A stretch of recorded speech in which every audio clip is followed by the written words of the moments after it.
या दहिवली गावातील आणि हे राऊत परिवार, या राऊत परिवाराच्या मातोश्री कैलासवासी भागीरथीबाई गणू राऊत आईसाहेबांना 17 जून 2025 रोजी देवाज्ञा झाली. त्यांचं वृद्धापकाळाने निधन झालं आणि त्यांच्या उत्तर कार्यांच्या निमित्तानं आपण या ठिकाणी ही प्रवचन सेवा आयोजित केलेली आहे.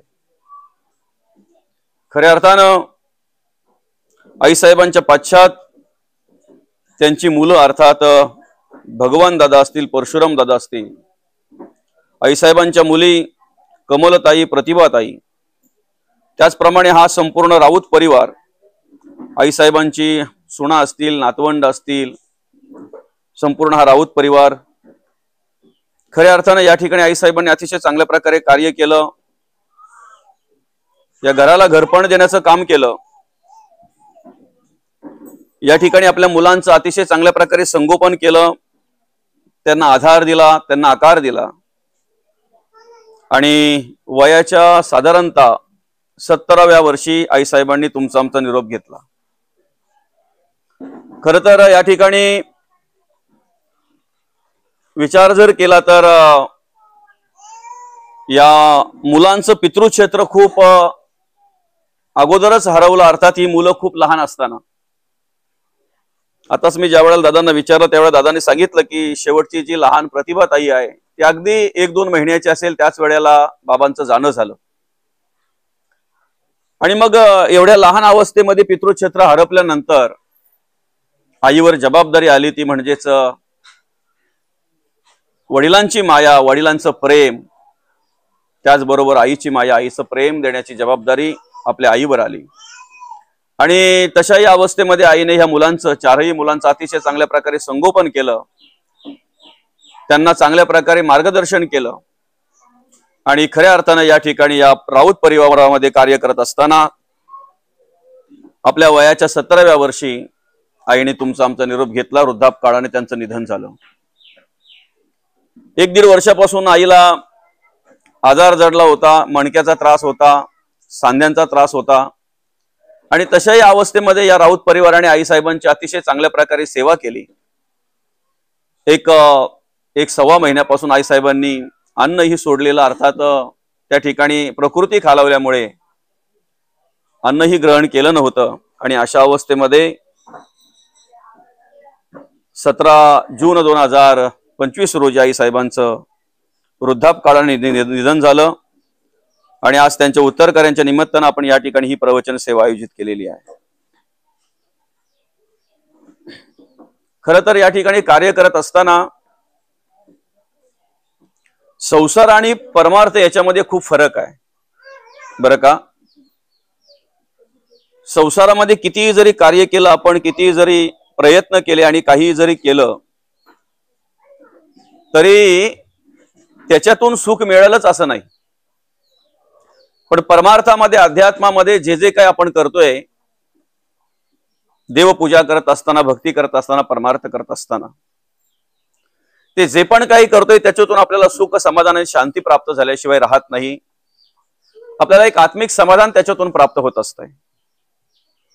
आणि म्हणून संसाराचा जर आपण विचार केला तर सुरुवातही दुःखाने आहे. असं म्हटलेलं आहे, संसार म्हणजे दुःखाचे मूळ. दुःखाचं मूळ जर काय असेल तर त्याला संसार म्हणतात. संसार कितीही केला नेटका तरी तो पांढरा पिका होत जातो. कितीही नेटका करायला गेला तरी पण तो पांढरा पिका होत जातो बरं का. आणि म्हणून आपण संसारामध्ये कितीही जरी प्रयत्न केले, किती जरी सुख, शांती आणि समाधान मिळावं म्हणून प्रयत्न केले तरीही त्या ठिकाणी असं म्हणतात संसाराचा शेवट हा पश्चातापाने आहे बरं का. संसाराचा शेवट हा कशाने आहे? पश्चातापाने आहे. कारण आपल्या समोरची अशी कितीतरी उदाहरणं आहेत की आई वडील बिचारे मुलाबालांसाठी भरपूर काही कमवून ठेवतात, भरपूर काही चांगल्या प्रकारे कार्य करतात, त्यांचं संगोपन करतात, त्यांना तळहाताच्या फोडाप्रमाणे वाढवतात, घडवतात, मोठे करतात, स्वतःच्या मौज मजा बाजूला ठेवतात, स्वतःच्या आशा अपेक्षा बाजूला ठेवतात. कधीतरी स्वतःसाठी नवीन कपडे खरेदी करत नाहीत, पण मुलांसाठी नवीन कपडे खरेदी केल्याशिवाय राहत नाहीत. घरामध्ये जर कधी काही केलं बनवलं काही पदार्थ, काही गोडधोड किंवा एखादा सण असेल, तर त्या सणाचा आनंद आई वडील घेताना दिसत नाहीत, पण मात्र मुलांसाठी ते सण कशा पद्धतीने ते चांगल्या प्रकारे उत्सव साजरा करतील यासाठी आई वडील प्रत्येकाचे प्रयत्न करत असतात, बरं का. प्रत्येकाचे आई वडील प्रयत्न करत असतात. पण शेवटी मग म्हातारपणी ज्या वेळेला त्या आई वडिलांना मुलांची गरज असते, बरं का, त्याच वेळेला ती मुलं त्यांचा तिरस्कार करत असतात, मत्सर करत असतात, कुठेतरी अगदी त्यांना ते वृद्धाश्रमात नेऊन टाकत असतात, किंवा मग त्या वेळेला कितीतरी ठिकाणी आपण पाहतोय की त्या मग म्हातारीलाच वेगळं राहावं लागतंय, बरं का. अर्थात एवढं आयुष्यभर त्यांनी हाडाची काढ केली, रक्ताचं पाणी केलं, सगळं काही केलं, मुलांना चांगल्या प्रकारे सांभाळलं, त्यांचं संगोपन केलं, तल हाताच्या पोडाप्रमाणे त्यांना जपलं, वाढवलं, घडवलं, पण शेवटी पदरात काय आलं? पश्चाताप. बरोबर आहे की नाही? शेवटी पदरात काय आलं? पश्चाताप आलं. आता बघा, मागे आपण एका सोशल मीडियाला ती एक व्हिडिओ बघितली असेल की कोर्टाच्या बाहेर बहिणींची आणि भावांची जोरात भांडण, त्याच ठिकाणी त्या भावजयांनी आणि ननंदांनी एकमेकाच्या झिंजा पकडलेल्या. बरं, कशावरून? ह्या जागेवरून, प्रॉपर्टीवरून. आता ज्या वडिलांनी हे त्यांच्यासाठी ठेवलं त्यांना पश्चाताप नसेल झाला हे सगळं बघितल्यानंतर? त्याच वेळेला जर सगळं फुकून टाकलं असतं तर आज ही वेळ पाहायची एक गरज आली नसती, असं वाटलं असेल ना त्यांना? काय अर्थात कुठल्याही परिस्थितीतून आणि कुठल्याही पद्धतीने जर पाहायला गेलो तर आपण फक्त संसार करत जर राहिलो, फक्त संसाराच्याच मागे जर राहिलो, फक्त स्वतःचाच विचार केला आणि स्वार्थासाठीच जर फक्त जगलो, तर असं म्हणतात त्याची सुरुवातही पश्चातापाने आहे आणि त्याचा शेवटही पश्चातापाने आहे. तुम्हाला खाली बसायला जमत नसेल तर खुर्चीवर बसा, तिकडे खुर्चीवर बसा, बरं का. पश्चातापाने आहे. असं म्हणतात की संसार किती केला नेटका तरी तो पांढरा पिकावत जातो. त्याला किती जरी कलर द्यायचा आपण प्रयत्न केला ना, किती जरी रंग देण्याचा प्रयत्न केला, आपल्याला वाटतंय आज ना उद्या आम्हाला समाधान मिळेल, आज ना उद्या आमचा पुरा होईल संसार. पण मला एक तरी उदाहरण असं दाखवा की तो मनुष्य आयुष्यभर कार्य करत आलेला, आयुष्यभर कर्म करतोय, आयुष्यभर काबाड कष्ट करतोय, आता त्याचा संसार पूर्ण झाला म्हणून वाटतंय? आहे का असं कोणी? एखादी बाई किंवा एखादा पुरुष कुठे दिसलाय आपल्याला? खोटमध्ये पडलेला बाप सुद्धा, खोटमध्ये पडलेला माणूस सुद्धा, खोटमध्ये पडलेली ती बाई, आई सुद्धा त्या संसाराचीच काळजी करत असते ना, त्या संसाराचाच विचार करत असते ना, त्या मुलाबालांचाच विचार करत असते, बरं का. आणि म्हणून संसार आणि परमार्थ याच्यामध्ये काय फरक आहे? तर संसाराची सुरुवातही दुःखाने आहे, सुरुवातही पश्चातापाने आहे आणि शेवटही पश्चातापाने आहे, दुःखाने आहे. परमार्थाची सुरुवात सुखकारक आहे, आनंददायी आहे, बरं का. परमार्थाची सुरुवात आनंददायी आहे, सुखकारक आहे, समाधानकारक आहे. आम्ही ज्या वेळेला देवाच्या पुढे हात जोडून उभे असतो ना, त्यावेळेला निस्वार्थपणे जर ते आम्ही हात जोडत असतो तर आम्हाला समाधान प्राप्त होत आहे. आमची कुठल्याही प्रकारची आशा अपेक्षा नसेल ना, कुठल्याही प्रकारचं मागणं जर नसेल ना, देवाचं कार्य करायचं, देवाचं स्तवन करायचं, देवाचं नामस्मरण करायचं कर्तव्य म्हणून जर आम्ही करत असू तर आम्हाला समाधान प्राप्त होतोय, आम्हाला सुख प्राप्त होतंय. त्याच वेळेला आम्हाला आत्मप्रचिती येते, एक आत्मिक सुख, एक आत्मिक समाधान प्राप्त होत असतंय, बरं का. पण स्वार्थ जर असेल, काहीतरी मागणं जर असेल, काहीतरी मिळावं म्हणून जर देवाला मी प्रार्थना करत असू तर खरं तर त्याचा परमार्थामध्ये उल्लेख करताच येणार नाही किंवा परमार्थ त्याला समजताच येणार नाही. भगवंत काय म्हणतात? नामस्मरण करणं, परमार्थ करणं, देवपूजा करणं, देवाचं स्तवन करणं आमचं कर्तव्य. आम्ही ती कर्म केली पाहिजेत, कर्म आम्ही केली पाहिजेत. पण ही कर्म करत असताना कशा प्रकारे करावीत तर त्याची जाणीव, त्याची ओळख करून देत असताना भगवंत म्हणतात कर्मण्यवाधिकार असते महाफलेषु कदाचन. कर्म करत राहा, कर्म करणं आपला अधिकार आहे, कर्मण्यवाधिकार असते, आपला अधिकार आहे कर्म करणं. महाफलेषु कदाचन, फलाची अपेक्षा करू नका. काही मिळावं म्हणून ती कर्म करू नका, काही मिळावं म्हणून तुम्ही परमार्थ करू नका, काही मिळावं म्हणून तुम्ही देवाचं नामस्मरण करू नका.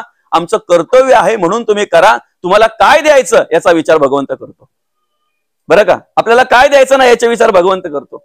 बरं, आपण जे देवाकडे मागतो ते आपल्या हिताचं आहे का अनहिताचं आहे? आपण जे देवाकडे मागतो ते आपल्या हिताचं आहे का अनहिताचं आहे? आपण काय मागतोय? संसारासाठीच मागतोय ना, प्रपंचासाठीच मागतोय ना, आपल्या सुखसोयीसाठीच मागतोय की नाही? पण याचा विचार करत नाही की जे मागतोय ते चांगल्यासाठी का वाईटासाठी. बघा, एखाद्या माणसाकडे जर समजा संपत्ती कमी असेल तर तो देवाला सांगतो, देवा थोडंफार जर असलं ना तर जरा मला बरं वाटेल, जरा सुख मिळेल. पण तेवढं थोडंफार आल्यानंतर त्याची आशा पूर्ण होते का? पूर्ण होते. आशेनेच जगतो ना मनुष्य, नाही का? वंचली होत्या पहिले, वंचली घराणा. वंचली माहिती आहेत ना तुम्हाला, दगडी लावून लावून रचून त्याच्यामध्ये माती भरून भरून, नाही का? पण त्या घुशी पोखरायला लागल्या ना, त्यावेळेला तो देवाला प्रार्थना करायला लागला, अरे जसा जोत्या बित्या झाला जरा बरं होईल जरा, नाही का? पण जोत्या करता करता ज्या वेळेला शेजाऱ्यांच्या भिंती झाल्या त्यावेळेला हा बोलतोय आपल्या पण भिंती व्हायला पाहिजेत. याच्या भिंती होता होता शेजाऱ्यांचं प्लास्टर चालू झालं होतं, आपलंही प्लास्टर व्हायला पाहिजे. आशेने जगतोय मनुष्य. एक घर पूर्ण झालं की लगेच बोलतो 2 मुलं आहेत, दुसऱ्याची व्यवस्था केली पाहिजे ना, काय? अर्थात त्या ठिकाणी जर पाहायला गेलं तर मनुष्य कार्य करत असताना आशेने जगत असतो, आशेने कार्य करत असतो, आशेने सगळं काही कार्य करत असतो. ज्या वेळेला एखादा गाढव माती वाहायला तो मालक घेतो की नाही त्या गाढवाकडून, थोडा वेळ माती वाहिल्यानंतर जो गाढव थकतो, बरं का, चालत नाही. आणि ज्या वेळेला तो चालत नाही असं त्या मालकाला समजतंय ना, पुढे पुढे पावलं टाकत नाही असं ज्या वेळेला त्या मालकाला समजतंय ना, त्यावेळेला तो मालक त्या गाढवाच्या पाठीवरून अशी एक काडी बांधून त्या काडीला ठराविक अंतरावर हिरवी पेंडी बांधतो, हिरवा चारा बांधतो. तो फक्त त्या गाढवाला दिसेल पण गाढवाला खाता येणार नाही. तो पेंडा मिळावा, तो हिरवा चारा मिळावा म्हणून गाढव त्या चाऱ्याकडे बघून पुढे पुढे पावलं टाकतो. मला सांगा आता किती गाढव पुढे चालला म्हणजेच तो हिरवा पेंडा त्याला मिळेल, तो हिरवा चारा त्याला मिळेल? किती चालला म्हणजे मिळेल? आशेने पुढे जात असतो तो. आताच मिळेल मगच मिळेल, आताच मिळेल मगच मिळेल, अशा पद्धतीने तो आशेने पुढे पुढे पावलं टाकत असतो. पण खऱ्या अर्थानं त्याची आणि चाऱ्याची भेट शेवटपर्यंत होत नाही, जोपर्यंत काम होत नाही तोपर्यंत. तसं आमचं आहे. आम्ही आशेने पुढे पुढे पुढे पुढे संसारामध्ये पावलं टाकतो, बरं का? आमच्या जीवनाचं वस्त्र विणत असतानाच भगवंताने काय केलंय माहितीये का? एक धागा सुखाचा, 100 धागे दुखाचे. आम्ही 100 धागे सहन करतो का? एक धागा सुखाचा आहे ते पाहण्यासाठी. एक धागा सुखाचा आहे ते मिळावं म्हणून आम्ही पुढे पुढे पावलं टाकत असतो. हे 100 धागे सहन करत असतो. हीच अवस्था माणसाची प्रत्येकाच्या जीवनामध्ये आहे. दुःखाचे डोंगर ओलांडल्याशिवाय सुखाची हिरवळ दिसत नाही. आपल्या जीवनाची ओळख देत असताना, आपल्या जीवनाची माहिती देत असताना असं म्हटलेलं आहे, दुःखाचे डोंगर ओलांडल्याशिवाय सुखाची हिरवळ दिसत नाही. आणि म्हणून आम्ही परमार्थ जर करत असो, मी देवपूजा जर करत असो, मी देवाचं नामस्मरण जर करत असो, तर सुरुवातीलाही सुख आहे आणि नंतरही सुख आहे, शेवटही सुखाचाच आहे, शेवटही सुखाचाच आहे. दोन्हीमध्ये काय फरक आहे तर बघा, संसारामध्ये वित्ताला महत्व आहे, बरोबर आहे की नाही माऊली? आपल्याकडे माणसं कधी आकर्षित होतात? जोपर्यंत वित्त आहे तोपर्यंत. असं म्हणतात, नाना आहे ना त्याला गाणं गाता येतोय, बरोबर आहे की नाही? गुळ आहे तोपर्यंत माश्या लवतात, येतात, मुंगे येतात. जोपर्यंत आमचा खिसा गरम आहे तोपर्यंत आम्हाला मित्रांची कमी नसते, बरं का? जोपर्यंत खिसा गरम आहे तोपर्यंत मित्रांची कमी नसते. खिसा एकदा खाली झाला की 24 तास आमच्या बरोबर असलेले मित्र कुठेही बाजूला जातात, पत्ता लागत नाहीत. येताना घरी आमच्या हातात पिशव्या आहेत ना भाजीपाल्याच्या, बरंच काय काय, कांदे बटाटे अमुक तमुक. आतुरतेने आमची घरची वाट पाहत असतात. का? आमची नाही, पिशव्यांची. घरची आतुरतेने वाट पाहत असतात. जोपर्यंत आमच्या हातात पिशव्या आहेत तोपर्यंत. एकदा त्या पिशव्या बंद झाल्या ना, आजोबा आलेत की नाही आलेत ही माहिती नसते. उलट तीच पोरं बोलतात, आमचा म्हातारा आता काही कामाचा नाही राहिला. ऐकायला मिळतंय आपल्याला, घरातलीच म्हणतात, आमचा बाबा आता काही कामाचा नाही राहिला. कामाचा होता तोपर्यंत प्रेम आहे. अर्थात संसारामध्ये वित्ताला महत्व आहे. वित्ताला, वित्त असेल तर तुम्ही मोठे आहात, तुम्हाला मान आहे, तुम्हाला आमंत्रित केलं जाईल, तुम्हाला मानपान दिलं जाईल, बरोबर आहे का? गोरगरीब माणूस बिचारा एखाद्या कार्यक्रमात कसा जातो, कसा बसतो, कसे बस उडवते त्याची, ते त्याचं त्याला माहिती, बरं का? पण ज्याच्याकडे वित्त भरपूर आहे ना, त्याची बघा काय साथ साहेब असतात, ते काय मानपान असतो त्यांचा. नाही, वित्ताला महत्व आहे, नाही का? परमार्थामध्ये वित्ताला महत्व नाही. तुम्ही किती श्रीमंत आहात देव कधीच पाहत नाही. पाहतोय तुमच्याकडे किती पैसा आहे, किती संपत्ती आहे, किती प्रॉपर्टी आहे, देवाला याच्याची गरज नाही आहे. परमार्थामध्ये चित्ताला महत्व आहे. कशाला महत्व आहे? चित्ताला, वित्ताला नाही. चित्ताला महत्व आहे. चित्त नाही नामी तरी ते व्यर्थ. बरं का? एखाद्या वेळी आमच्याकडे जर वित्त असेल तर आम्हाला भगवंताचं विस्मरण होत आहे. खिसा गरम असेल ना, देव आठवत नाही. नको ते उद्योग आठवतात माणसाला. खिसा गरम असेल त्यावेळेला. घरामध्ये सुख जर ओसंडून वाहत असेल ना, तर आम्हाला दिवा लावायला आठवण करून द्यावी लागते. घरामध्ये दिवा लावा म्हणून सांगावं लागतंय. पण आमचा खिसा जर खाली असेल ना, तर असं म्हणतात रिकामा खिसा देव दाखवतो. कबीर महाराज काय म्हणतात? दुख में स्मरण सब करे, सुख में करे ना कोय, जो सुख में स्मरण करे दुःख काय का होय. आम्हाला दुःखामध्ये भगवंताची आठवण होते, आम्हाला दुःखामध्ये देवाचं स्मरण होत आहे. सुखात मात्र आम्ही देवाला विसरतोय. सुखात मात्र आम्ही देवाला विसरतोय. साधं उदाहरण आहे आपल्या जीवनातलं, आपल्या रोजच्या जीवनातलं उदाहरण आहे. मला सांगा, दिवसा जर तुम्ही दहिवली पासून मामनोलीला जर पायी जात असाल दिवसा, तर काय काय मनामध्ये येतंय ना आपल्या? काय काय मनामध्ये येतंय आपल्या? दिवसा जर जात असू तर कोण काय गाणं गुणगुणतय, शांताबाई काय ना, कांताबाई काय ना, अजून काय काय. कुठेतरी एखाद्या माळ राहणार बघितल्यानंतर याच्या मनामध्ये ते हा माळ यांनी हे केलं, ते केलं, असं केलं, तसं केलं, ह्यो शेट इथे आला, ते हे झालं, ते झालं. नाही, झाडं झुळपं बघत अगदी त्यांचं निरीक्षण करत मनुष्य जातोय. आणि काय काय मनामध्ये येते ते त्यालाच माहिती. बरोबर आहे की नाही? तोच माणूस जर त्याला मामनोलीशी दहिवलीला जर रात्री यायचं झालं तर, ज्या वेळेला कालाकुट्टा अंधार पडलेला आहे, जोडीला कोणच नाही आहे, बरं का? आणि अशा वेळी जर त्याला मामनोलीशी घरी यायचं आहे, तर ज्या वेळेला तो त्या रस्त्यामध्ये यायला सुरुवात करतो ना, त्याच वेळेला त्याच्या मुखातून नामस्मरणाला सुरुवात होते. राम राम राम राम. त्याला माहिती आता पर्याय नाही. बरोबर आहे की नाही बाबा? बरोबर आहे की नाही? दुःख में स्मरण सब करे, सुख में करे ना कोय. आणि त्यातही जर कुठेतरी सांगितलेलं असतंय पूर्वजांनी आपल्या रस्त्याला एखाद्या झाडाची खूण, अमुक अमुक झाडाजवळ अमुक अमुक मोरीच्या तिथं आहे का? असं सांगितलेलं आहे का आपल्या मामनोली पासून दहिवली पर्यंत? सांगितलेलं आहे ना? अमक्या अमक्या झाडाजवळ, अमक्या अमक्या मोरीजवळ, अमक्या अमक्या बघत भूत निघतात रात्रीच्या वेळी. भूत दिसतात रात्रीच्या वेळी. ऍक्च्युली माणूसच भूत आहे. माणसाच्या एवढा भूत दुसरं कोणच नाही, बरं का? सगळ्यात मोठा खतरनाक भूत असेल तर कोण? जिवंत माणसाला झोमतोय तो. मेलेली माणसं सुद्धा त्याला घाबरतात, बरं का? आणि त्या बगमध्ये समजा जिथे सांगितलं असेल त्या झाडाजवळ आल्यानंतर जर पाला खरबडला, तर राम बोलतोय का मारा बोलतोय तेही त्याला कळत नाही. एवढा वेग वाढतोय त्याचा बोलायचा. नाही, अंग थरथरलं जाते असं. दिवसा जाताना तो नको तो विचार करत जात असतो, नको ते गुणगुणत असतो, नको ते बोलत असतोय. पण तोच रात्रीच्या वेळी मात्र भगवंताचं नामस्मरण करत असतो. दुःखामध्ये आम्हाला देव आठवतोय, सुखात आम्हाला देव आठवत नाही. आणि म्हणून मग कबीर महाराज म्हणतात, जो सुख में स्मरण करे दुःख काय का होय.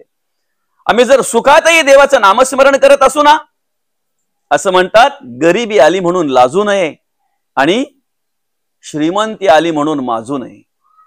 सुखातही जर आम्ही भगवंताचं नामस्मरण करत असू, दुःख येणार नाही असं नाही. आध्यात्मिक, अधिभौतिक आणि अधिदैविक या 3 तापांपैकी एक ताप प्रत्येकाला असतोच असतो. पण ऐका, तो ताप आमच्याकडे कधी येऊन जाईल ना हे आम्हालाही कळणार नाही. कारण त्यावेळेला आम्ही भगवंताच्या नामस्मरणामध्ये असू, त्यावेळेला आम्ही भगवंताचं नामचिंतन करत असू.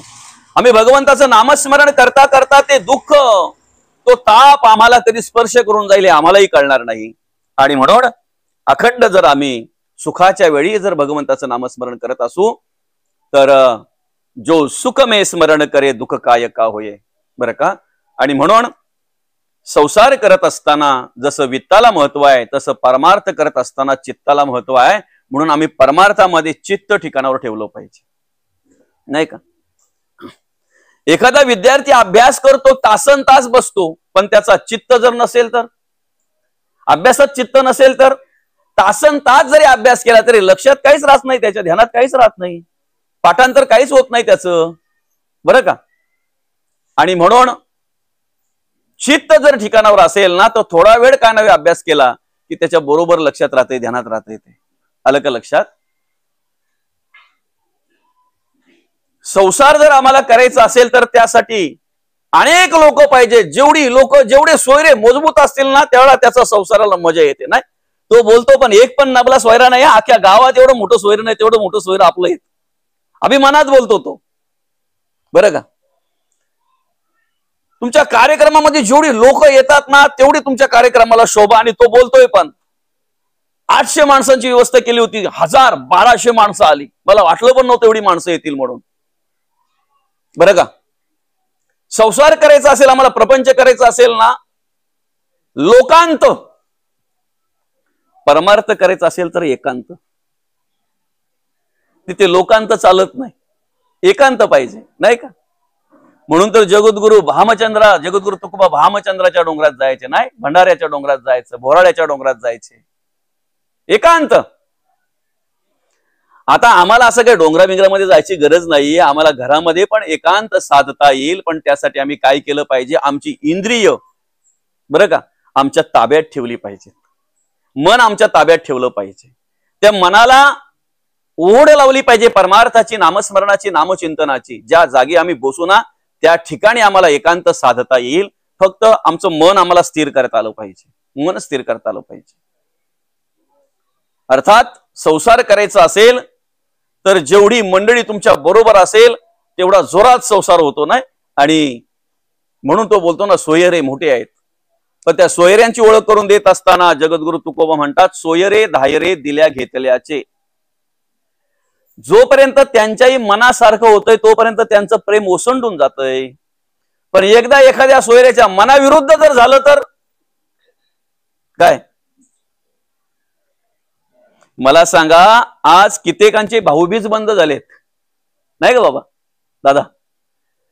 कित्येकांचे रक्षाबंधन बंद झालेत. आज मेलेल्या अत्याशा जाग्या झाल्यात, काय अजून बरंच काय आहे.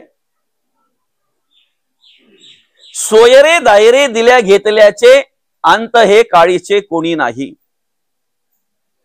म्हणून तर म्हटलं जातंय, नाही कोणाचे कोणी तुझे नव्हे रे कोणी, अंती जाशील एकला रे प्राण्या माझे माझे म्हणून. येताना जोडीला कोणी आणले का आपण, आणले. एकटे आलोय, एकटं जायचंय, बरं का. येताना काही बरोबर आणले आपण. क्या लेके आयो रे जग में क्या लेके जाएगा, 2 दिन की जिंदगी है 2 दिन का मेला. काय घेऊन आलोय आपण आणि काय घेऊन जायचंय आपल्याला. म्हणून परमार्थ जर करायचा असेल तर पहिला हा विचार आम्ही केला पाहिजे, नाही कुणाचे कोणी तुझे नव्हे रे कोणी, अंती जाशील एकला रे प्राण्या माझे माझे म्हणून. बंधू कोणाची, बहीण कोणाचे, कोण कोणाचे, सगळे सोयरे मेल्या पाठी सर्वच राहील, तुटतील धागे दोरे प्राण्या मायेचा बाजार. 2 दिवसाची तुझी जवानी नाही पुढे टिकणार रे वृद्धपण, येता जवळी वैद्य काय करणार प्राण्या मायेचा बाजार. नाही कुणाचे कोणी तुझे नव्हे रे कोणी, अंती जाशील एकला रे प्राण्या माझे माझे म्हणून. कोण कुणाचा पिता जगी या माता ही कवणाची, कन्या पुत्र ही नसती आपुले भार्या तर परक्याकडची. बंधू भगिनी सगळे सोयरे आप्त इष्ट संपत्तीची, कोणी नसे या जगी आपुले धरी कास तू धर्माची. म्हणून तर जगद्गुरु तुकोबा म्हणतात ना, नको नको मना गुंतू माया जाळी, काळ आला जवळी ग्रासावया, काळाची एवढी पडेल बा जेव्हा, सोडविना तेव्हा माय बाप. म्हणून एकांत म्हटलेला आहे. परमार्थ एकांत. सगळं बाजूला ठेवून, आम्हाला सगळं विसरून, सगळ्याचं विस्मरण होऊन फक्त एक स्मरण राहिलं पाहिजे, भगवंताचं नामचिंतन घडलं पाहिजे, देवाचं नामस्मरण घडलं पाहिजे, सगळं बाजूला ठेवता आलं पाहिजे. त्याला एकांत म्हणतात. नाहीतर स्मरणिका हातात आहे काय आणि मग दूध उतू जाते, पुरीला आवाज देते, ते जरा गॅस बंद कर. स्मरणिका हातात घेतली, माळ हातात घेतली नामस्मरण करायला, आणि मग त्याला आठवलं खालच्या आलीच्या दादानी 2000 नेलं, ते विसरलो होतो बघ. लगेच पोराला आवाज येतो, जा लगेच जाऊन घेऊन ये, हे बघ आता मला स्मरणिका हातात आहे तर आठवलंय. तो बोलतो पण माळ ठेवली का विसरण. आता मला सांगा, माळ हातात घेतली नामस्मरणासाठी तर माणसाला काय आठवायला पाहिजे? देव का संसार? त्याचं विस्मरण व्हावं त्या संसाराचं, म्हणून आम्ही माळ हातात घेतो ना. आणि ते हातात घेऊनही जर त्याचं स्मरण राहत असेल, त्याचंच स्मरण जर राहत असेल, तर सांगा परिवर्तन होईल, बदल होईल का काही? म्हणून एकांत म्हटलेला आहे. संसार लोकांत, परमार्थ एकांत. बरं का? संसारामध्ये तसं जर पाहायला गेलं तर वाद आहे ना. बरं का? सुरुवातीपासून शेवटपर्यंत वाद आहे, सुरुवातीपासून शेवटपर्यंत. फक्त अभ्यास करा. एखाद्याला वाटतंय लग्न झालं म्हणजे मी सुखी, पण 1-2 वर्ष असं म्हणतात, पहिला वर्ष बायको नवऱ्याचं ऐकते. खरं आहे का? लग्न झाल्यानंतर पहिला वर्ष बायको नवऱ्याचं ऐकते, कारण सगळेच गुण नवऱ्याचे तिला माहिती नसतात ना. एकदा माहिती करून घेतले की मग दुसऱ्या वर्ष नवरा बायकोचं ऐकतो. बरं का? आणि तिसऱ्या वर्षापासून ह्यांचं दोघांचं शेजारी ऐकतात. वाद आहे ना, वाद आहे. त्याला कारण काय माहितीये का? आम्ही फक्त संसाराचाच विचार करतोय. म्हणून त्याला जर परमार्थाची जोड असेल, त्याला जर परमार्थिक विचारांची जोड असेल, आध्यात्मिक विचारांची जोड असेल, तर त्यांचं कधीही कोणाला ऐकायला मिळणार नाही. कधीही कोणाला काय ऐकायला मिळणार नाही. अर्थात वादच होणार नाही ना, वादच होणार नाही. म्हणून असं म्हटलेलं आहे, संसार वाद आहे. संसारामध्ये वाद आहे, परमार्थामध्ये संवाद आहे. परमार्थामध्ये काय आहे? संवाद आहे. बरं, संसारात वाद आहे म्हणून तर आम्हाला समाधान नाही ना. कधी आमचंच घर आम्हाला खायला जावतं, त्याला कारण काय? आमचंच घर आम्हाला कधीतरी खायला जावतंय, त्याला कारण काय? बघा, एक माणूस एका साधू पुरुषाकडे गेला. साधू म्हणजे एका सत्पुरुषाकडे गेला, साधू नाही सत्पुरुषाकडे गेला. बरं का? चांगल्या विचाराचा माणूस त्या माणसाकडे गेला. बरं का? आणि हा संसारिक मनुष्य, संसाराला कंटाळलेला, संसाराला त्रासलेला. बरं का? त्याला माहिती झालं की त्या माणसाकडे गेल्यानंतर, त्या सत्पुरुषाकडे गेल्यानंतर काही ना काही मार्ग मिळतो, जीवन जगण्याचा मार्ग मिळतो, बोध मिळतो. बरं का? काहीतरी चांगल्या प्रकारचं मार्गदर्शन मिळतंय. आणि म्हणून तो संसाराला कंटाळलेला मनुष्य, संसारिक मनुष्य त्या सत्पुरुषाकडे गेला. त्या सत्पुरुषाकडे गेल्यानंतर असाच अंगणा होता. आपण पाण्यासाठी ताडपत्री टाकले, पण त्याने काही ताडपत्री टाकली नव्हती, कारण उन्हाला होता. बरं का? आणि तो अंगण्यामध्ये बसला होता. काहीतरी त्याचं शर्ट की काय असेल ते अंगातलं ते शिवत बसला होता. बरं का? त्याला टाके घालत बसला होता. ऊन पडलेला, ऐकताय ना? ऊन पडलेला, त्या उन्हामध्ये तो बसला होता. त्या वस्त्राला, त्या कपड्याला टाके घालत बसला होता. हा संसारिक मनुष्य जाऊन त्याच्या बाजूला बसला, आणि बाजूला बसल्यानंतर त्याला सांगायला लागला, म्हणे महाराज, संसार नकोसं वाटतोय हो, घर खायला धावतोय, बायको माझं ऐकत नाही, पोरं माझं ऐकत नाही, नातवंड चेष्टा करायला लागली. बरं का? पोरं चेष्टा करायला लागली माझी. काय करावं काही कळत नाही, जगावं की मरावं. याचं ऐकून घेतलं, ऐकून न ऐकल्यासारखं केलं, आणि त्या सत्पुरुषाने त्याच्या बाईला आवाज दिला, अगं ऐकलंस का? म्हणे काय? बत्ती पेटवून आण जरा. काय म्हणतोय तो? बत्ती मला पेटवून दे जरा. आता मला सांगा, सूर्याचा प्रकाश जास्त का बत्तीचा प्रकाश जास्त, जर ऊन पडलेला आहे तर? आणि हा संसारिक मनुष्य विचार करायला लागला की मी कोणाकडे आलोय नक्की? सूर्याच्या प्रकाशामध्ये जो माणूस ज्या वस्त्राला टाके घालतोय, तो बत्ती पेटवून मागतोय. प्रकाश कोणाचा जास्त, उजेड जास्त कोणाचा? ठीक आहे, तरीही त्यांनी विचार केला की आपण आलोय तर खरी, आणि आपल्याला लोकांनी सांगितलं की इथे आल्यानंतर चांगलं मार्गदर्शन मिळेल, योग्य मार्ग मिळेल, म्हणून त्याने पुन्हा एकदा सांगायला सुरुवात केली. त्या बाईने बत्ती आणून दिली, ती बत्ती बाजूला ठेवली आणि त्या बत्तीच्या उजेडामध्ये तो काय करायला लागला? टाके घालायला लागला. आता बत्तीचा कसला उजेड, ऊन पडलेल्या अवस्थेमध्ये बत्तीचा उजेड कसला आलाय. आणि याने सांगायला सुरुवात केली, संसार माझा नकोसा वाटतोय, घर मला खायला धावतोय, बायको माझं ऐकत नाही, पोरं माझं ऐकत नाही, पोरं चेष्टा करायला लागली, काय करावं काय कळत नाही, जगावं की मरावं अशी अवस्था झाली. बरं का, ठीक आहे म्हणे, चला आपण आतमध्ये बसूया. ते टाके घालून झाल्यानंतर त्या माणसाला घेऊन ते सत्पुरुष त्यांच्या घरामध्ये गेले, बसले आणि बाईला आवाज दिला, अगं ऐकलंस का, आपल्या घरी पाहुणे आलेत, चहा ठेव. बरं का, आता काही महिलांना पाहुणे घरी आले की अत्यानंद होतो, खूप आनंद होतो. काहींची भांडी पडतात ते बात वेगळी आहे, नाही का? पाहुणे बघितल्याबरोबर काहींची भांडी पडतात ती बात वेगळी आहे. भांडी पडतात कळते ना तुम्हाला खूण. आणि एकदा घरात प्रवेश केल्यानंतर भांडी पडायला लागली ना की मग तो माणूस बोलतो, चहा घ्यायला थांबणार होतो पण आता पाणी घेऊनच निघावा. हे संकेत आहे तो, नाही का मौली? पण काही महिलांना घरी पाहुणा आला ना की अत्यानंद होतो, काय करू आणि काय ठेवू असं वाटतंय. त्याचप्रमाणे त्या बाईला वाटलं, माझ्या घरी पाहुणा आलेला आहे, चहा ठेवायचा आहे, काय करू काय ठेवू असं झालं तिला. काय टाकू त्या चहामध्ये म्हणजे तो चहा चांगला होईल. आणि मस्त की पाणी उकळत ठेवलं तिने, त्याच्यामध्ये चहा पावडर टाकली, वेलची वाटून टाकली, बरं का, अद्रक टाकला, नाही का, आणि मस्त की उकळून दिलं ते. बरं का, उकळला, चांगल्या प्रकारे चहा उकळला, 2 कपांमध्ये भरला आणि आणून त्यांच्या हातामध्ये दिला. आता त्या सत्पुरुषाने तोंडाला लावल्यानंतर जी प्यायला सुरुवात केली, बरं का, गटागट गटागट गटागट आपला सगळा चहा पिऊन घेतला त्याने. पण त्या पाहुण्याच्या हातात जसा चहा पडला आणि तोंडाला त्याने चव जेव्हा घेतली तेव्हा पाहतोय तर त्या चहामध्ये साखरच नाही. म्हणजे आनंदाच्या भरामध्ये ती बाई सगळं काही टाकलं तिने, पण बिचारी साखर टाकायची विसरली. आता हा माणूस विचार करायला लागला, तो संसारिक की काय माणूस आहे की काय, दोघांना तर सारखाच चहा दिला असेल ना. बिना साखरेचा चहा तो असा पिला की जसं काय म्हणजे सुरबत आहे की काय, अशा प्रकारे पिला तो. आणि हा बिचारा घोट मारतोय बाजूला ठेवतोय, घोट मारतोय बाजूला ठेवतोय, कसा तरी त्याने 1-2 घोट मारला आणि बाजूला ठेवून दिलं.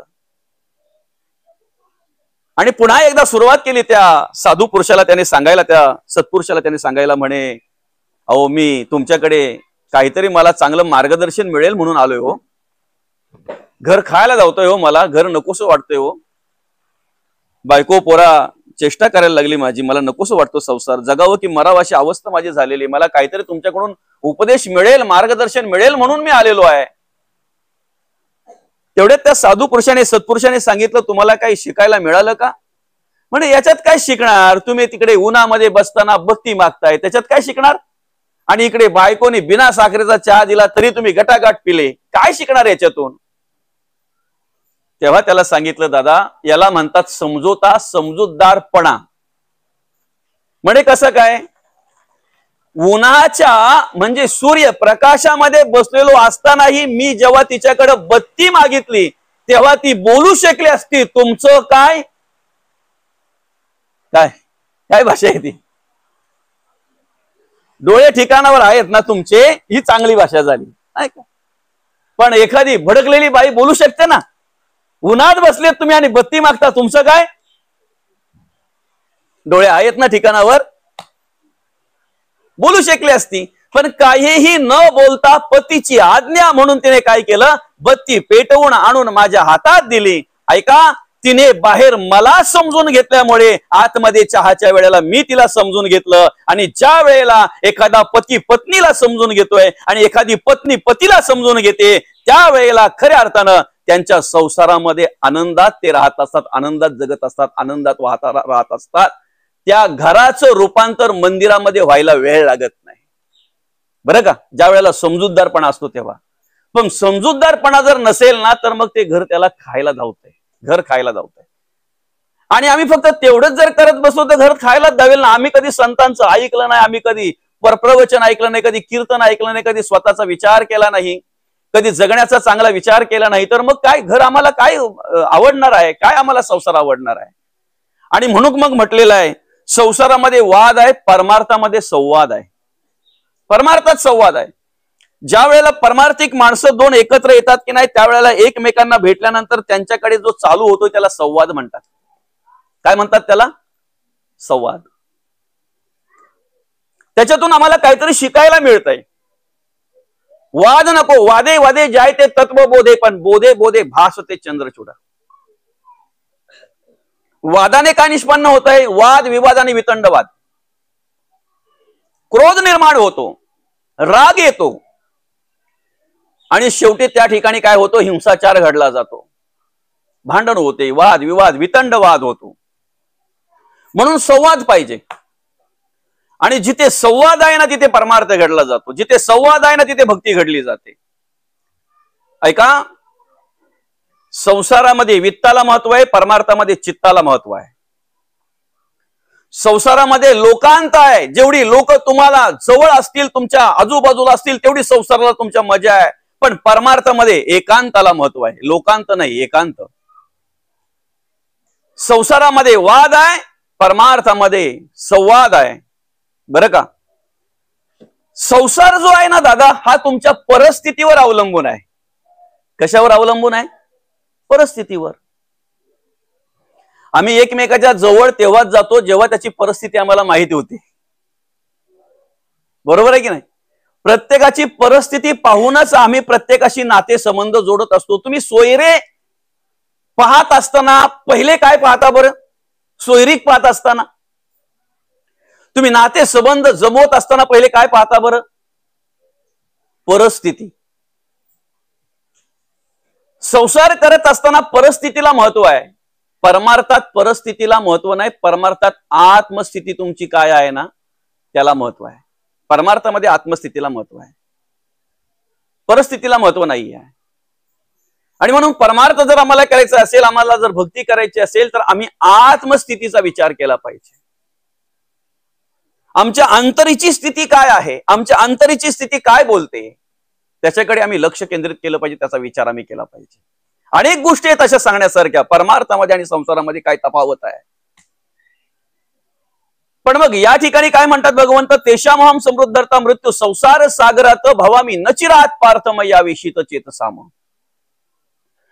तो संसारूपी भवसागर तरण्यासाठी तुम्हाला मी सामर्थ्य देतोय, भगवंत म्हणतात.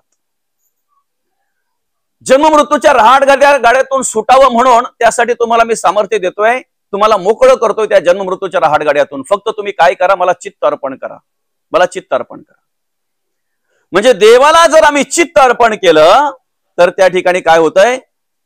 खऱ्या अर्थानं आम्हाला आत्मबोध निर्माण होतो. जन्म मृत्यूच्या रहाट गाड्यातून आम्ही सुटला जातोय. आम्ही या संसाररूपी भवसागरामध्ये तरण्यासाठी भगवंत आम्हाला सामर्थ्य देतो. आणि म्हणून मग आम्ही त्यासाठी काय केलं पाहिजे? तर पहिला विचार केला पाहिजे, चित्त भगवंताला अर्पण करावं, मन देवाच्या चरणी स्थिर करावं. ज्या वेळेला आम्ही मन देवाच्या चरणी स्थिर करतो ना, चित्त देवाच्या चरणी अर्पण करतो की ना, त्यावेळेला भगवंत आम्हाला अनेक प्रकारचं मार्गदर्शन करत असतात, अनेक प्रकारचं सामर्थ्य देत असतात. आणि ते सामर्थ्य आमच्यासाठी महत्वाचं असतंय, ते सामर्थ्य आमच्यासाठी महत्वाचं असतं. मग त्यासाठी आम्हाला प्रवचन श्रवण केलं पाहिजे, कीर्तन श्रवण केली पाहिजे. त्यासाठी आम्हाला श्रवणाची गरज आहे, कारण भक्तीची पहिली पायरी आहे श्रवण. एकूण 9 प्रकारची भक्ती आहे. जगद्गुरु तुकोबांनी सांगितलेली आहे, माऊली ज्ञानोबांनी सांगितली आहे, शांती ब्रह्मनाथ महाराजांनी सांगितलेली आहे. 9 प्रकारची भक्ती आहे. श्रवण, कीर्तन, विष्णू स्मरण, पादसेवन, अर्चन, वंदन, दास्य सख्य आणि आत्मनिवेदन. या 9ही प्रकारच्या भक्तीतला पहिला प्रकार जर कुठला असेल तर श्रवण भक्ती. श्रवण करूनच पुढे आम्हाला पुढे पुढे वाटचाल करता येणार आहे. श्रवण करूनच आम्हाला आत्मस्थितीपर्यंत पोहोचता येणार आहे, आत्मनिवेदनापर्यंत पोहोचता येणार आहे, आत्मज्ञानापर्यंत पोहोचता येणार आहे. म्हणून श्रवण महत्वाचं आहे. आम्ही ऐकलं पाहिजे. आम्हाला प्रवचन श्रवणाची गरज काय, आम्हाला कीर्तन श्रवणाची गरज काय, आम्ही संतांचे विचार का ऐकावेत? तर संतांचे विचार ऐकल्यानंतर आमच्या अंतःकरणामध्ये धर्म कार्य करण्याची प्रेरणा निर्माण होते, स्फूर्ती निर्माण होते, धर्म कार्य करण्यासाठी, देवाचं कार्य करण्यासाठी बळ निर्माण होत आहे त्या विचारातून, त्या श्रवणातून. म्हणून आम्ही श्रवण केलं पाहिजे, बरं का. संसारामध्ये जर आम्हाला खऱ्या अर्थानं चांगलं कार्य करायचं आहे, आमच्या घरात राहून आम्हाला जर परमार्थ करायचं आहे, ऐकताय ना, वनात राहून परमार्थ कोणीही करेल, काही समजतंय का? वनात राहून परमार्थ कोणीही करेल, त्याच्या मागे काहीच नाही ना. पण घरात राहून जर आम्हाला परमार्थ करायचा असेल तर आम्हाला श्रवणाची गरज आहे. मुलाबालांमध्ये राहून, आमच्या संसारामध्ये राहून जर आम्हाला परमार्थ करायचा असेल तर आम्हाला श्रवणाची गरज आहे. ज्याच्या मागे काहीच नाही ना दादा, त्याला सोप आहे ना देवदेव करणं. आमच्या मागे सगळं काही आहे, सगळं काही म्हणजे आता आव्हान झालं का लगेच आवणीला निघायचंय काय? मुलं बाळ सांभाळायचे, त्यांच्यावर संस्कार करायचा आहे, आई वडिलांची सेवा करायची आहे, बाईचा सांभाळ करायचा आहे, एकमेकाला आधार द्यायचा, एकमेकाच्या सुखामध्ये सुख, दुःखामध्ये दुःख मानायचं आहे. आम्हाला समाजामध्ये कार्य करायचं आहे. समाज कार्य करणं आमचं कर्तव्य आहे, समाजाची सेवा करणं आमचं कर्तव्य आहे, ते आम्हाला करायचं आहे. आम्हाला कुटुंबामध्ये राहायचं आहे, आम्हाला कुटुंबाला सांभाळायचं आहे, आम्हाला कुटुंबातील माणसांची मनं राखायची आहेत. एवढं सगळं करायचंय म्हटल्यानंतर, एवढं सगळं करून जर आम्हाला परमार्थ करायचंय म्हटल्यानंतर आम्हाला श्रवणाची गरज आहे. आम्हाला प्रवचन श्रवण केलं पाहिजे, आम्ही कीर्तन श्रवण केली पाहिजे. मुंगूस आणि सापाची ज्या वेळेला झुंज होते की नाही, ऐकताय ना, मुंगूस आणि सापाची ज्या वेळेला झुंज होते त्यावेळेला तो साप झुंजता झुंजता मुंगसाला दंश करतो, बरं का. आणि सापाने मुंगसाला दंश केला कि मग तो काय होतो, विष चढत जातंय त्या मुंगसाला, बरं का. ते सापाचं विष काय होतंय, मुंगसाला चढत जातंय. आणि एकदा त्याला कळलं ना त्या मुंगसाला की विष चढतंय म्हणून, तर त्याच्याकडे एक वेगळ्या प्रकारची वनस्पती असते, ऐका. तो मुंगूस काय करतोय माहितीये का, त्या वनस्पतीच्या जवळ जातोय, ती वनस्पती हुंगतोय, ती त्याला बरोबर माहिती असते. आणि एकदा काय त्याने ती वनस्पती हुंगली ना की चढलेलं विष सगळं उतरतंय. एकदा ते चढलेलं विष उतरलं की परत जाऊन तो काय करतोय माहितीये का, त्या सापाशी झुंजतोय. तो साप परत त्याला दंश करण्याचा प्रयत्न करतोय, दंश करतोय. ते विष पुन्हा एकदा त्याला चढतंय. पुन्हा एकदा जाऊन तो काय करतोय माहितीये का, त्या वनस्पतीला हुंगतोय. पुन्हा एकदा ते विष उतरलं जाते. असं करता करता शेवटी साप मरतोय आणि मुंगूस जिंकतोय. मला सांगा, मुंगूस कोणाच्या बळावर जिंकतोय? औषधाच्या, वनस्पतीच्या, बरोबर आहे की नाही. ती वनस्पती ते विष उतरवण्याचं काम करते म्हणून मुंगूस जिंकतोय ना. आम्हाला सुद्धा संसारात राहून जर परमार्थ करायचा आहे ना, तर संसार हा एक प्रकारचा साप आहे. जेव्हा जेव्हा आम्ही तिथे जातोय तेव्हा तेव्हा तो दंश करण्याचा प्रयत्न करतोय, ते विष आम्हाला चढत जातंय, ऐका. पण संसाराचं किती विष चढलं ना तरी प्रवचन रूपी, कीर्तन रूपी वनस्पती अशी आहे, एकदा हुंगली की सगळं चढलेलं विष उतरलं जातंय, सगळं चढलेलं विष उतरलं जातंय. म्हणून ही वनस्पती आम्ही हुंगली पाहिजे. आमचा शेवट जर चांगला व्हावा असं वाटत असेल, आमचा शेवट जर उत्तम व्हावा असं वाटत असेल ना, तर आम्हाला प्रवचन श्रवणाची गरज आहे, आम्हाला कीर्तन श्रवणाची गरज आहे. ही वनस्पती हुंगायची काय गरज आहे आम्हाला? अहो, संसारात गेल्यानंतर ते विषच चढत जाते ना, तिथे काय अमृत आहे का? संसार करत असताना काय सुख आहे का? संसार करत असताना काय आत्मसुख आहे का? संसार करत असताना काय समाधान आहे का? कुठून ना कुठून काही ना काही उद्भट व्याप माणसाच्या मनामध्ये येतातच येतात. माणसाच्या अंतःकरणामध्ये कुठेतरी ते वाईट विचार स्पर्श करून जातातच जातात. कुठेतरी कोणाचा तरी मत्सर नकळत घडतोच घडतो, होतोच होतो. कधीतरी कोणाची निंदा, नालिष्टी, कधीतरी कोणाच्या विषयी आमच्या मनामध्ये वाईट विचार येतोच येतो. हा सगळ्या प्रकारचा विष जेव्हा चढतोय की नाही, तेव्हा सगळा विष उतरवण्याचं काम हे प्रवचन करत असतं, हे कीर्तन करत असतं. म्हणून आम्हाला कीर्तनाची गरज आहे, म्हणून आम्हाला प्रवचनाची गरज आहे, बरं का. श्रवण केलं पाहिजे, श्रवण केलं पाहिजे. आम्ही वाचन करून फक्त आम्हाला ज्ञान प्राप्त होईल, बरं का. तुम्ही जर नुसतं ग्रंथ वाचत असाल ना, नुसती पुस्तकं अनेक प्रकारची वाचत असाल ना, तर त्याच्यातून तुम्हाला ज्ञान प्राप्त होईल. तुकोबांनी काय केलं, माऊलींनी काय केलं, नाथ महाराजांनी काय केलं, हिंदवी स्वराज्य संस्थापक राजे शिव छत्रपतींनी काय केलं, जगाने काय केलं पाहिजे, देशाने काय केलं पाहिजे, राज्याने काय केलं पाहिजे, राष्ट्राने काय केलं पाहिजे, लोकांनी काय केलं पाहिजे, याला ज्ञान म्हणतात. ज्ञान म्हणतात याला. नाना शास्त्रे पठ्य लोक नाना दैवत्व पूजनम. पण आत्मज्ञान जर नसेल तर आत्मज्ञान विने पार्था सर्व कर्म निरर्थकम. भगवान श्रीकृष्ण अर्जुनाला उपदेश करतायत. आत्मज्ञान विने पार्था सर्व कर्म निरर्थकम.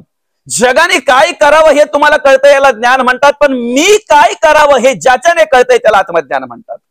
आणि या आत्मज्ञानासाठी आम्हाला श्रवणाची गरज आहे. या आत्मज्ञानासाठी आम्हाला श्रवणाची गरज आहे. ऐकलं पाहिजे आम्ही. चित्त वहा फक्त देवाला. तेषामहम समृद्धर्ता मृत्यू संसार सागरात भवामी नचिरात पार्थ मय्या विशिचित साम. या 12व्या अध्यायातील 7व्या श्लोकामध्ये भगवान आम्हाला मार्गदर्शन करतात. फक्त मला चित्त द्या, तुम्हाला ह्या जन्म मृत्यूच्या राहटगाड्यातून सोडवतोय, तुम्हाला या संसारूपी भवसागरामध्ये तरण्यासाठी सामर्थ्य देतोय. बरं का. हा भवसागर म्हणजे साधा नाही काय, बरं का. एक वेळ बाहेरच्या पुरामध्ये जर मनुष्य एखादा अडकला आणि पट्टीचा पोहणारा जर असेल तर तो तिथून बाजूला होईल, मुक्त होईल, निघेल, बरं का, वाचेल तो तिथून. पण हे भव नदीचे पाणी रे गड्या मोठ ओढी ते, भल्या भल्या पोहणारांच उलथून पाडी ते. उलट उलट माघारे गडी या फिर गोते खाशी, भरला पूर मायेचा लोंढा वाहून या जासी. या मायेच्या लोंढ्यामध्ये जे सापडले ना, भले भले निघून गेले, भले भले अडकले, बरं का. त्या नदीच्या भोवऱ्यामध्ये एखादा जर मनुष्य सापडला आणि तो जर पट्टीचा पोहणारा असेल तर त्या भोवऱ्यातून वाचू शकतो. पण या संसार भवसागरामध्ये असे काही भोवरे आहेत की त्या भोवऱ्यांमध्ये जे जे सापडले ना, मुळा सकट नष्ट झाले. नाव पण शिल्लक राहिलं नाही, त्यांचं नावही शिल्लक राहिलं नाही. त्या नदीमध्ये, सागरामध्ये, त्या पाण्यामध्ये वेगवेगळ्या प्रकारची जलचर आहेत, बरं का. मोठमोठ्या बोटी उलटवणारे मासे त्या सागरात आहेत. पण काही प्रयत्न जर तुम्ही केलात ना तर त्या जलचरांपासून सुटाल ना, तुम्ही मुक्त व्हाल ना. हातपाय हलवले, जरा हातपाय खोडले ना आम्ही, की त्या जलचरांपासून मुक्त होऊ, आम्ही वेगळे होऊ, आम्ही सुटू शकतो, वाचू शकतो. पण या संसारूपी भवसागरामध्ये अशी काही जलचर आहेत. काम मगर मिठी सुटे ना, तिरस्कार लागता तुटेना, मद मत्सर ओहटेना भुली पडली, वासना धामीन पडली गळा घालून वेंटाळी, वमी गरळा जिव्हाल आली वेळोवेळा भयानक. या भोवऱ्यांमध्ये जर एखादा सापडला ना, या जलचरांच्या मध्ये जर एखादा सापडला ना, या जलचरांच्या अधीन जर एखादा झाला ना, तर मुळासकट नाव पण शिल्लक राहत नाही, उद्ध्वस्त होतो, बर्बाद होतो, तो मनुष्य बर्बाद होतो, त्याचं आयुष्य बर्बाद होतंय.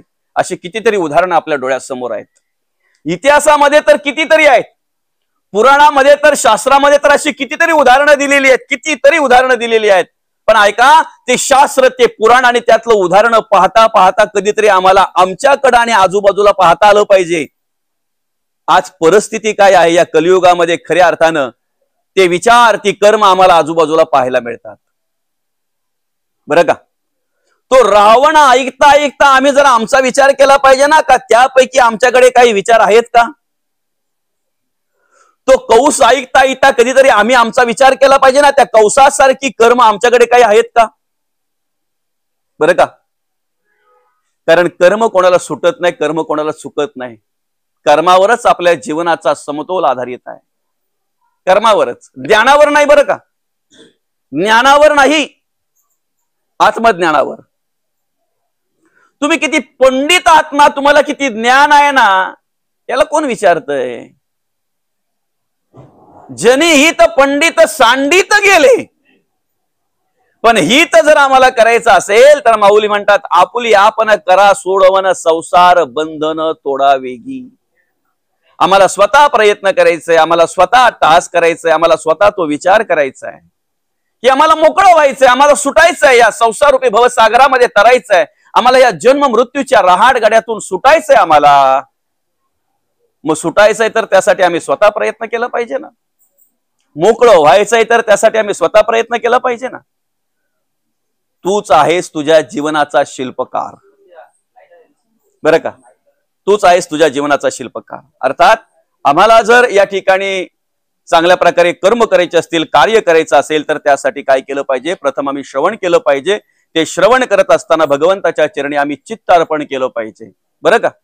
आता आपण सगळेच बसलो इथं, बरं का, मोठ्या संख्येने बसलोय आपण इथे, पण सगळेच श्रवण करतात का?